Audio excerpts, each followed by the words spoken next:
నా ఫోన్ కి wall paper Jagan గారే, లాస్ట్ కి వాచ్ యొక్క డిస్ప్లే మీద కూడా జగన్ గారే ఉండేవారు. అంత అభిమానించాను. నేనే కాదు, మా కుటుంబం అంతా జగన్ గారి అభిమానులే. మా నాన్నగారు, మా అమ్మగారు, మొత్తం అంతా. నరసాపురంలో ఎవరిని అడిగినా చెప్తారు నా గురించి, వీధిలో ఎవరిని అడిగినా చెప్తారు నా గురించి, పంజాబ్ సెంటర్లో ఎవరిని అడిగినా చెప్తారు నా గురించి. నేను ఆ అబ్బాయి జగన్ గారి పిచ్చాభిమాని అని చెప్తారు. మీరేమన్నారు? వాళ్ళంతా సామాజిక వర్గానికి ఇచ్చేశారని చెప్పారు. నేను ముస్లిం సామాజిక వర్గం చెందిన వాడిని, ఆ సామాజిక వర్గం కాదు. పోనీ తెలుగుదేశం అభిమాని కాదు, తెలుగుదేశం కార్యకర్తని కాదు, అయినా మనకి ఉద్యోగం వచ్చింది. నీ అభిమానికి ఉద్యోగం వచ్చింది. ఇంతకంటే పారదర్శకత ఏంటి? ఇంకెంతకంటే ఏంటి?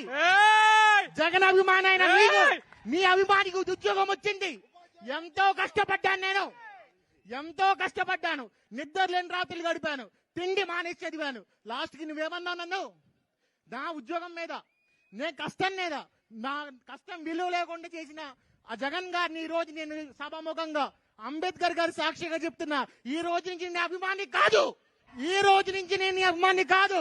నాకు ఉద్యోగం ఇచ్చిన సిబిఐనే నాకు దేవుడు ఈ రోజు రండి.